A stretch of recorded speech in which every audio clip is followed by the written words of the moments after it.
Bonjour, info du PAF. Bon, ça y est, donc les chaînes ont commencé aujourd'hui à dévoiler les nouvelles émissions qui vont arriver à la rentrée.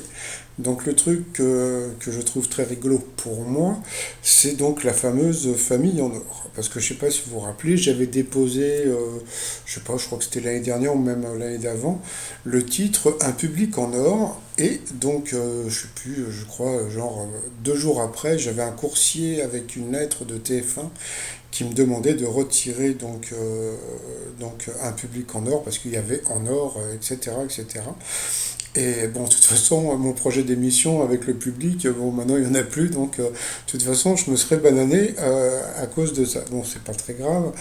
Et donc, bon, bah, ils vont sortir une famille en or, mais regardez l'horaire, mardi 31 août à 23h35. Moi, je crois qu'à cette heure-là, je dormirai.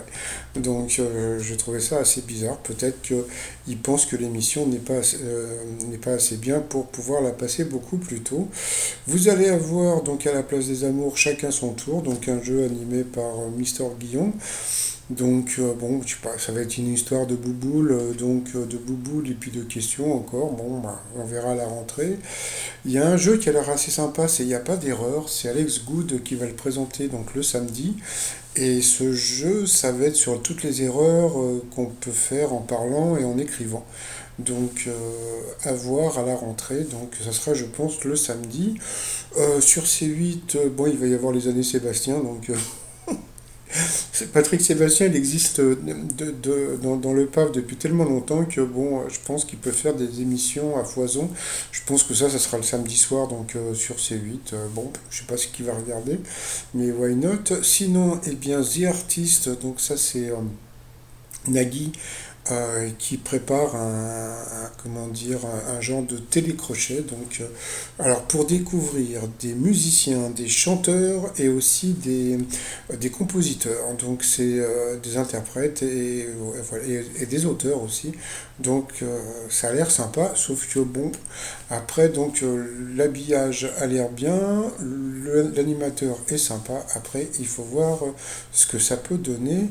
Sinon, bah, personne n'y avait pensé, comme vous le savez, a été retiré des programmes.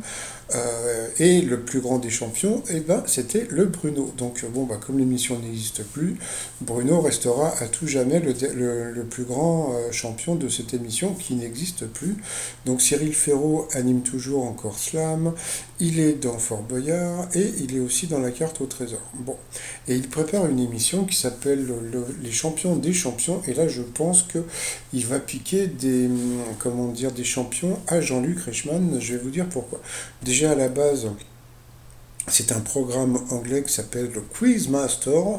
Donc voilà, donc c'est tous les champions de toutes les émissions. Alors vous allez me dire, oui, mais le truc des Invincibles, là avec Nagui, bah ouais, c'est un peu comme les Invincibles, c'est un peu comme comment dire, l'émission de Jean-Luc Reichmann où il fait venir tous les champions. Ça va ressembler, sauf que bon, à la fin, au lieu d'avoir un gagnant qui gagne plein de thunes, eh bien, ça va être. Ça va finir à deux, bien sûr, et puis à la fin, le gagnant reversera son argent à une association. Et c'est peut-être pour ça que, eh bien, on pourrait éventuellement voir Bruno.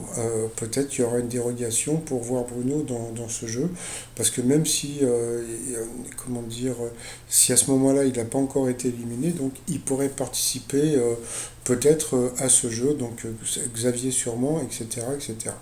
Bon bah ça on verra à la rentrée. Bon bah ça c'était les programmes de la rentrée, en espérant que à la rentrée, bon bah de toute façon il paraît qu'on va être encore confiné ou je ne sais quoi, ça veut dire que encore heureusement qu'il y a les séries. Hein. Bon allez, moi je vous dis à demain, je vous souhaite une très très très très bonne soirée et je vous dis encore à demain. Bye bye.